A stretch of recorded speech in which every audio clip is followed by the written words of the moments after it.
আজ আমার কাছে আছে পুরো একটা 10 ফুটের পুল, আর এই 10 ফুটের পুলে একসাথে কতজন চান করতে পারে সেটাই আজ আমরা দেখবো, তাই তো? কিন্তু এই পুলটা বাড়িতে এনে যে আমরা এত বড় বিপদে পড়বো, কেউ যদি এরকম পুল কিনতে যাও তাহলে আজকে ভিডিওটা দেখে কিনো।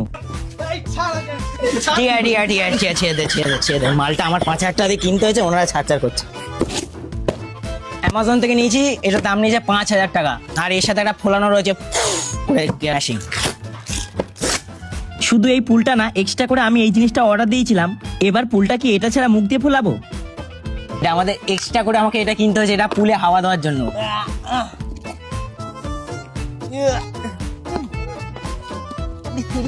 প্যাকিংটার জন্য, মানে স্টার প্যাকিংটার জন্য আমাকে এক্সট্রা 30 টাকা নিয়েছে।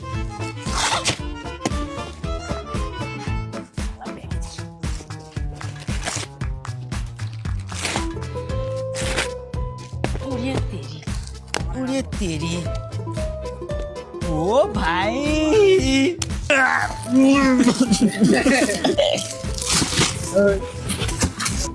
কিছু মনে করো না, এটা হচ্ছে বাঙালির আনবক্সিং। ভাই আর কতগুলো? বিশ্বাস করো, এই পুলটাকে আনবক্সিং করতে করতে আমার ঘাম বেরিয়ে গিয়েছে। শুধু এইটুকুনি দেখা বাকি যে আদেও আমি যেরকম অর্ডার দিয়েছিলাম সেরকম এসেছে কিনা। ক্যামেরায় তোমরা কত বড় দেখতে পাচ্ছ আমি জানি না। সাথেই কটা পাইপ আছে, আর একটা বই দিয়েছে। বাপের জন্ম তো বই পড়িনি, তাহলে আজকে আর এইসব করতে হতো না। কিন্তু তার থেকে অনেক বড়, এখন শুধু এক্সট্রা করে যে মোটরটা কিনেছিলাম সেটা দিয়ে ফোলানো বাকি।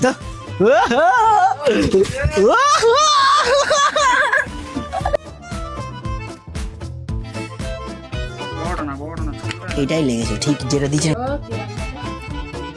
পুরো ঘাম বেরোচ্ছে আমার।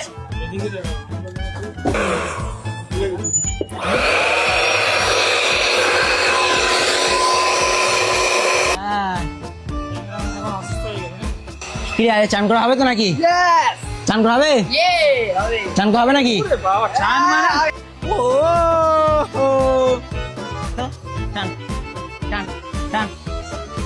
তোমার তুষার দা তো কালো কেন এবার বুঝতে পারছো? এই জন্য।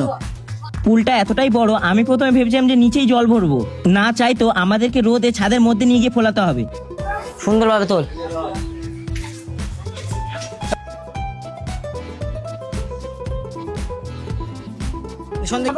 প্রায় আমাদের সুইমিং পুল অনেকটা রেডি হয়ে গেছে। ওফ, ফ্যামিলি পুল।